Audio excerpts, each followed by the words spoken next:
안녕하십니까? 전 올해 58살이 된 주부이고 동갑내기 남편과 슬아의 예쁜 딸아이 둘을 기르고 있어요. 이젠 하나로 줄었지만 말이죠. 지금으로부터 3년 전 어느 여름날 저희 가족에게 청천벽력과도 같은 소식이 하나 들려오게 되었어요. 아직도 그날이 눈에 선하고 잊혀지지가 않네요. 그날 새벽에 일을 마치고 지친 채로 돌아올 큰딸을 맞이하기 위해 저와 남편은 깜짝 선물까지 준비하고 기다리고 있었습니다. 그런데 전화가 한 통 오더군요. 딸아이로부터 걸려온 전화였습니다. 보통 저희 부부가 그 시간에 잠을 자고 있어 저희 딸은 일부러 전화를 걸지 않거든요. 그래서 그런지 그 전화 벨 소리가 제겐 참 불길하게 들려왔었습니다. 부모의 총은 피할 수 없다고 하더니 전화에서 들려온 것은 바로 저희 집 첫째 딸의 사고 소식이었어요. 우리 딸의 이름을 말하고 보호자가 맞냐며 물어보고는 바로 응급실로 오라고 하더라고요. 위급한 상황이라고 하면서 말이에요. 저희 집 두 딸아이들은 할머니에 대한 애착이 굉장히 강했습니다. 그 이유도 그럴 수밖에 없었던 것이 저와 남편이 둘 다 돈을 벌어야 해서 아이들이 부모 손에 자라지 않고 저희 어머니 손에 자랐거든요. 아이들에겐 외할머니인 셈이죠. 매일 아침 함께 온 가족이 함께 집을 나서서 저희 어머니께 아이들을 맡기고 저희 부부는 각자 일을 하러 갔고 저녁에 아이를 데리고 집을 가거나 종종, 아니, 꽤나 자주 어머니께 아이들의 잠자리도 부탁하고는 했습니다. 적어도 일주일에 이틀 정도는 어머니네 집에 재웠던 것 같아요. 그래서 어머니의 집에도 저희 아이들의 옷이며 짐이며 많이 있었습니다. 그래서 그런지 엄마와 아이들 사이에 형성되어야 할 애착 관계는 할머니와 아이들 사이에 생겨버렸어요. 그래도 아이들은 저와 저희 어머니 둘 다 너무 사랑해 주었습니다. 순하기도 얼마나 순했는지 할머니랑 헤어져도 할머니 잘 자 하며 저를 따라왔고 제가 미안하다고 오늘 할머니 집에서 잘 수 있겠냐 물으면 엄마 화이팅 사랑해 라고 하며 응원해주곤 했죠. 그렇게 두 딸 모두 참 잘 자라주었습니다. 때는 첫째 딸이 고등학교를 졸업하는 나이였고 둘째 딸이 중학교를 졸업하는 나이가 되었을 때였어요. 그때까지 저희 어머니가 아이들의 양육을 참 많이 도와주셨습니다. 그때쯤 되었을 때 남편의 일이 잘 풀리면서 저까지 굳이 일할 필요가 없어졌고 늦었지만 아이들에게 온 마음을 다하자 싶은 마음에 일을 그만두고 살림을 하기 시작했어요. 그때까지 어머니는 근 20년을 가까이 사시면서 옆에서 많이 도와주셨습니다. 저도 저희 어머니도 젊었던 나이부터 돈을 벌어야 해서 오붓한 시간을 보내본 적이 없었어요. 그래서 늙었지만 그때부터라도 효도나 해야겠다 다짐했었습니다. 비극은 쥐도 새도 모르게 찾아온다더니 일을 그만두고 반년도 채 되지 않아 어머니는 갑자기 찾아온 급성 심근경색으로 손도 써보지 못하고 그만 돌아가시고 말았어요. 그때 둘째 아이는 집에 없었고 첫째 아이는 늘어지게 잠을 자고 있었죠. 그래서 방에서 갑자기 심장을 부여잡고 쓰러진 줄 몰랐던 겁니다. 첫째 아이는 그 이후로 제정신이 아니었어요. 죄책감에 미친 듯이 시달렸거든요. 사실 저희 부부는 친정이든 시댁이든 어른들이 많이 없으세요. 시어머니랑 시아버지는 남편이 어렸을 적에 일찍 돌아가셔서 친척들의 집을 전전하며 정말 아등바등 살아남았고, 저희 아버지는 제가 눈도 못 뜰 신생아 시절에 사고로 일찍 돌아가셨거든요. 저희 어머니께 100번, 1000번 감사해도 모자랍니다. 두 딸이 할머니를 그렇게나 따랐습니다. 그래서 그 기억 때문인진 몰라도 딸아이 둘 다 할머니란 존재를 끔찍히 여기고 있고, 이 법칙은 낯선 할머니들에게도 적용됩니다. 저희 어머니가 심근경색으로 돌아가셨을 때 아이들은 장례식을 치르면서도 몇 번씩이나 혼절을 했어요. 그 이후 밖으로 놀러 갔던 아이들이 갑자기 시들시들해진 나무를 몇 봉지씩이나 사오는 그런 일들이 종종 생기기 시작했죠. 왜 그랬냐고 물어보면 할머니랑 비슷한 나이로 보이는데 오늘 날씨가 너무 추웠잖아. 그냥 우리가 이거 다 사드리면 그 할머니가 일찍 들어가실 수 있으니까 라고 큰딸이 대답했고, 나도 우리 할머니 생각이 나서 그랬어 라고 작은딸이 대답했죠. 어처구니가 없어서 이거 누가 다 먹어 하다가도 관심을 많이 주지 못했음에도 불구하고 바르고 곧게 선량하게 잘 자라준 것만 같아 뿌듯하기도 했습니다. 구걸하시는 할머니들을 지나치지 못했고, 추운 날 지하철에 노숙하는 할머니들을 보면 주머니를 뒤져 잔돈을 팍팍 긁어 모아 주기도 했어요. 어떤 날은 장마철이었는데 큰딸이 나갈 때는 우산을 쓰고 집을 나갔었거든요. 그런데 집으로 돌아올 때는 물에 빠진 생쥐꼴로 집으로 돌아온 겁니다. 정말 깜짝 놀라 자초지종을 물으니 빈병을 줍는 할머니가 우비를 쓰면서 줍고 있었는데 우비가 너무 낡아 안으로 비가 들어가는 게 눈으로 보이더랍니다. 그런데 큰딸은 본인 집이 여기서 가깝기도 하니 자신의 우산을 건네주고 집으로 뛰어온 거였어요. 큰딸만 그런 것도 아니었습니다. 그때는 한겨울이었는데 둘째 딸이 기관지가 조금 약한 편이라 겨울이 되면 목감기를 달고 사는 아이예요. 항상 목도리를 두르고 다녀라 잔소리를 해서 아직도 겨울이 되면 목에 손수건을 감거나 목도리를 합니다. 제가 목을 따뜻하게 하라고 잔소리를 정말 많이 했었거든요. 그런데 겨울철만 되면 둘째 딸이 밖에서 목도리를 잃어버리고 왔어요. 처음엔 정말 잃어버린 줄 알고 별말 없이 새로 사줬었는데 알고 보니 밖에서 추운 날씨에 덜덜 떨고 구걸하는 할머니들에게 둘러주고 왔다고 하더라고요. 그러면서 제게 말해요. 엄마도 알잖아. 사람이 목만 따뜻해도 체온이 오르는 거. 그렇게 덜덜 떨고 있는데 난 별로 안 추워서 그래서 준 거야. 하더라고요. 두 딸은 그렇게 착하고 바르게 자랐습니다. 항상 봉사를 했고 어른들에게 친절을 베풀어 동네 사람들에게 칭찬도 많이 받았고 제 자랑들이었습니다. 그리고 그 정도로 제 할머니를 특히나 아껴 썼던 아이들이에요. 특히 둘째보다 첫째가 함께한 시간이 더 길어 더 애틋하고 죄책감까지 느껴왔기 때문에 더욱 약합니다. 아마 그날도 그래서였을 겁니다. 큰딸은 자신의 꿈은 구급대원이 되고 싶다고 말을 하던 아이였어요. 아이가 그런 꿈을 가지게 된 이유도 돌아가신 저희 어머니 때문이었거든요. 큰딸은 아직도 그날의 죄책감을 많이 가지고 있습니다. 자신이 그날 잠에 들지 않았다면, 응급처치를 할 수 있었다면 하는 그런 생각이요.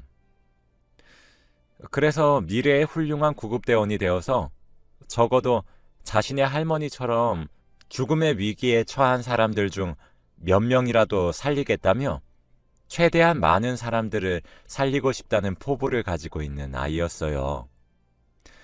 그리고 또 하나의 꿈이 있었습니다. 20대가 되고 자신이 번 돈을 사용해 유럽으로 여행을 길게 갔다 오는 것이었죠. 그래서 큰딸은 패스트푸드점에서 야간으로 아르바이트를 하고 있었습니다. 저녁 7시 정도부터 새벽 3시 정도까지 일을 했어요. 그날도 다른 날들과 다를 바 없이 열심히 일을 했을 거예요. 그리고 퇴근을 하고 집으로 돌아오는 길이었을 겁니다. 전 그날에 일어났었던 사고 당시의 영상을 보게 되었습니다. 영상 속에서는 어떤 할머니께서 폐지를 주우시고 계셨더군요. 제 딸들은 매사가 그랬어요. 그런 어르신들을 쉽게 지나치지 못하는 성정을 가지고 있었죠. 그래서 그런지 그날도 큰딸은 그 할머니를 보자마자 바로 뛰어가서 폐지가 담긴 수레의 앞부분을 자신이 끌고 뒷부분은 할머니가 밀고 그러더군요. 그렇게 언덕으로 올라 골목길을 벗어나려던 그때 갑자기 어느 트럭이 한 대 갑작스럽게 나타났고 곧이어 끔찍한 사고가 일어나게 되었습니다. 큰 딸의 몸은 정말 종이장처럼 휙 날아올라 다시 땅속으로 처박혔어요. 할머니는 놀란 심장을 부여잡으며 제 딸에게 다가왔고 자동차 주인은 다급히 어디론가 연락을 하더라고요. 아마 119였던 것 같습니다. 그렇게 딸은 응급실로 실려왔지만 결국 뇌사 판정을 받게 되었어요. 침대 위에서 축 처진 채로 미동 하나 없이 누워있는 자식을 바라볼 수밖에 없었던 부모의 심정은 겪어보지 않은 사람이 아닌 이상 제대로 이해하지 못할 거라고 저는 장담합니다. 그 광경을 저는 참아보지 못하겠더라고요. 제발 살아만 있어달라. 그렇게 빌었는데 살아있지도 죽지도 않은 상태가 되어버렸잖아요. 솔직히 트럭 기사가 너무 미웠고 폐지 수레를 끄는 할머니도 미웠습니다. 할머니만 돕지 않았더라면, 트럭이 과속을 하지 않았더라면, 하물며 주위를 잘 살피기라도 했다면 상황은 달라졌을 테니까요. 왜 하필 우리 딸이냐 하고 원망도 했어요. 남들 돕는 것이 나쁘다는 건 아니지만 왜 자기 자신을 챙기지 않고 먼저 가려고 하는지, 부모 가슴에 대못은 왜 박는 건지 얼마나 한이 맺히던지. 하지만 할머니는 죄가 없잖아요. 제 딸이 돕고 싶어서 도왔던 거니까요. 결국 모든 화살이 트럭을 운전했던 기사님께 돌아갔습니다. 기사님은 죄송하다며 울면서 저희 가족에게 사죄를 하셨어요. 기사님과 합의하진 않았어요. 사고 조사 결과 트럭의 과속이 원인이었던 사실이 밝혀졌거든요. 늦은 시간이기도 했고 사람이 잘 다니지 않는다 치더라도 그렇게 운전을 험악하게 하는 사람은 없어져야 된다고 생각했거든요. 그리고 저희는 몰랐는데 딸아이는 할머니가 돌아가셨을 적에 할머니를 떠나보내며 장기기증 서약을 했더라고요. 저는 억장이 무너지는 줄 알았습니다. 딸아이가 뇌사 판정을 받은 것도 믿기지가 않았는데 엄마였던 저로서는 장기기증까지 동의할 수 없었습니다. 저희 딸아이가 왜 죽어서까지도 남들에게 희생을 해야 하는지, 그리고 장기기증을 하면 정육점에서 고기 다루듯 눈도 꺼내고 장기도 꺼내고 그런다는데 남들에게 배려만 하고 살다간 딸아이가 왜 죽어서까지 그런 취급을 당해야만 하는지 납득도 되지 않았고 이해하고 싶지도 않았습니다. 그리고 무엇보다 뇌사자라고 해도 숨은 쉬고 살아있잖아요. 장기 기증이란 것을 알고 보니 뇌사자가 그 과정을 통해 숨이 끊어지는 거라고 하더라고요. 어떻게 엄마가 된 사람이 자기 자식 숨통을 끊으란 말에 동의할 수 있겠나요? 그런데 둘째 딸이 그렇게 울부짖고 있는 제 손을 잡으며 말하더라고요.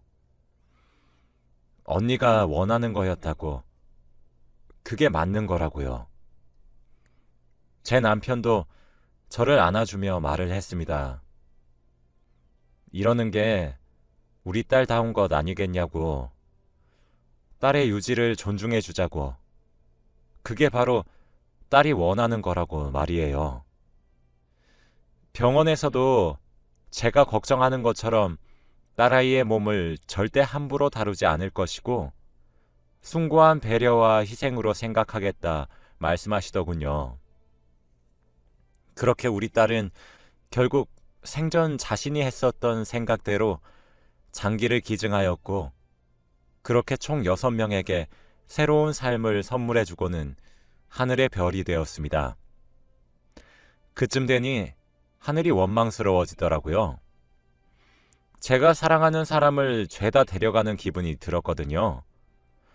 우리 부모님도 모자라 자식까지 데려가나 싶었습니다. 딸아이의 장례식도 사실 무슨 정신으로 치렀는지 기억이 잘 나지 않아요. 원래 부모의 상을 치르는 것보다 자식의 상을 치르는 것이 더 지옥 같다고 얘기하잖아요. 저와 남편은 상주도 제대로 서지 못했습니다. 장례식 내내 넋이 나가 있었던 것 같아요. 하나 남은 둘째 딸이 모든 것을 정리해야 했습니다. 그 어린 나이에 말이죠. 지금 생각해도 참 미안하네요. 저와 남편은 그 이후로도 한참의 시간 동안 눈물로 나를 지새우고 슬픈 나날들을 보냈습니다. 사실 저희 집에는 새 자전거가 하나 있어요. 꽤 비싼 돈을 주고 구입했죠. 그 자전거를 산 이유는 이젠 볼 수 없는 큰딸을 위해 저희 부부가 돈을 모아 산 선물이었습니다. 큰딸은 매번 알바를 끝나고 돌아오는 길이 골목길이라 무섭기도 하고 하루 종일 서서 일을 하다가 오는 건데 자전거 사주면 자기가 빨리 집에 돌아오지 않겠냐고 하면서 조르고는 했어요.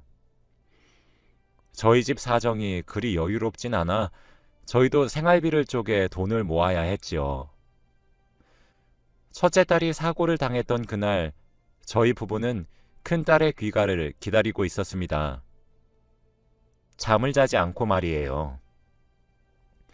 왜냐하면 그날이 바로 저희가 큰딸을 위해 자전거를 새로 장만했던 날이기 때문이거든요. 자전거를 하루라도 빨리 선물해 주었음 사고가 나지 않았을까요? 남편과 저는 자전거가 세워져 있는 베란다를 볼 때마다 눈물을 지었습니다. 사실 그때 남겨진 딸아이를 제대로 챙겨주지 못했던 것은 조금 후회가 되네요. 그래도 둘째 딸은 씩씩하게 혼자 이겨내 주었던 것 같아요. 사실 우리보다 대견해요.